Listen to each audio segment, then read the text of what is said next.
చాలా మందికి ఒక మంచి కంపెనీలో హై పే టెక్ జాబ్ తెచ్చుకోవాలని ఉంటుంది. దానికోసం ఎలా ప్రిపేర్ అవ్వాలో తెలీదు. సో, రివాంకో టెక్నాలజీస్ వాళ్ళు ఒక ఫ్రీ వెబినార్ అయితే కండక్ట్ చేస్తున్నారు. సో, దీనివల్ల మీకు హై పే టెక్ జాబ్ ఎలా తెచ్చుకోవాలో వాళ్ళు మీకు చెప్తారు. ఇందుకోసం డిస్క్రిప్షన్‌లో ఉన్న లింక్ క్లిక్ చేసి రిజిస్టర్ అవ్వండి. మహా అయితే 1 మినిట్ టైం పడుతుంది. కాకపోతే నాకన్నా ఎక్కువ మీకే బెనిఫిట్స్ అయితే ఉన్నాయి. సో, ఫస్ట్ ఇయర్ నుంచే కెరియర్ బిల్డ్ చేసుకుందాం అనుకున్న వాళ్ళు ఈ లింక్‌ని క్లిక్ చేసి రిజిస్టర్ అయితే అవ్వండి. Hello friends, welcome to KHR rocking updates. మరికొన్ని గంటల్లో సీట్ అలాట్మెంట్ అయితే రిలీజ్ కానుంది. సో, సీట్ అలాట్మెంట్ రిలీజ్ అయిన తర్వాత సెల్ఫ్ రిపోర్టింగ్ ప్రాసెస్ అయితే ఉంటుంది. అందులో చూసుకుంటే సెల్ఫ్ రిపోర్టింగ్ చేశాక కాలేజ్లో కూడా రిపోర్ట్ చేయాలా, కాలేజ్లో రిపోర్ట్ చేయకపోతే ఏమవుతుంది, అలాగే కాలేజ్కి వెళ్ళకుండా రిపోర్ట్ చేయొచ్చు, ఇలా చాలామంది డౌట్స్ అయితే ఉన్నాయి. ఒరిజినల్ సర్టిఫికేట్స్ అవసరమా అని చెప్పి.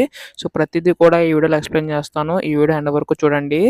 సో, అంతకంటే ముందు ఛానల్‌ని సబ్స్క్రైబ్ చేసుకోకపోతే దయచేసి ఛానల్‌ని సబ్స్క్రైబ్ చేసుకోండి. మీ యొక్క సపోర్ట్ ఉంటే ఇలాంటి వీడియోస్ నేను ఇంకా చేయగలుగుతాను. So, please do subscribe. ఇంకా ఆలస్యం చేయకుండా వీడియోలోకైతే వెళ్ళిపోదాం. సో, ముందుగా ఏంటంటే సెల్ఫ్ రిపోర్టింగ్ చేశాక కాలేజ్‌లో కూడా రిపోర్ట్ చేయాలా అంటే ఖచ్చితంగా చేయాలి. ఎందుకంటే మనకి ఇప్పుడు చూసుకుంటే ఫస్ట్ ఆన్‌లైన్‌లో రిపోర్ట్ చేయవలసి ఉంటుంది. ఆన్‌లైన్‌లో రిపోర్ట్ చేసిన తర్వాత మీరు ఆ కాలేజ్‌కి వెళ్లి రిపోర్ట్ చేస్తేనే మీకు సీట్ అయితే కన్ఫర్మ్ అవుతుంది. లేదంటే కన్ఫర్మ్ కాదనమాట.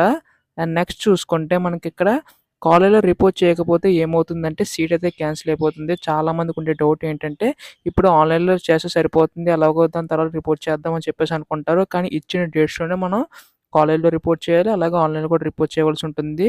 అండ్ అలాగే కాలేజ్ వెళ్ళకుండా రిపోర్ట్ చేయాలంటే చేయొచ్చు. బట్ అది పాసిబుల్ కాదు. అంటే లైక్ మీ ఏదైతే కాలేజ్ వచ్చిందో సో అక్కడికి వెళ్లి కాంటాక్ట్ అయ్యి వాళ్ళని అంటే వాట్సాప్‌లో గాని, లేదంటే ఫోన్ చేసి కొద్దిగా రావడానికి ఇబ్బందవుతుంది. సో, సీట్ అయితే కన్ఫర్మ్ చేయండి అని కూడా చెప్పొచ్చు. బట్ కొన్ని కేసెస్‌లో మాత్రం వర్కౌట్ అవుతుంది. మాక్సిమం మీరైతే వెళ్ళాలి. సో, మాక్సిమం చూసుకుంటే ఒరిజినల్ సర్టిఫికేట్స్ అవసరమా అంటే అవసరమే. బట్ ఫస్ట్‌లోనే కాదు. ఇప్పుడు మీకు ఫస్ట్ ఫేజ్‌లో సీట్ వచ్చిందంటే అందులో జాయిన్ అయిపోదాం అనుకుంటే ఇచ్చేయొచ్చు. అలా కాకుండా సెకండ్ ఫేజ్‌కి కూడా వెళ్దాం.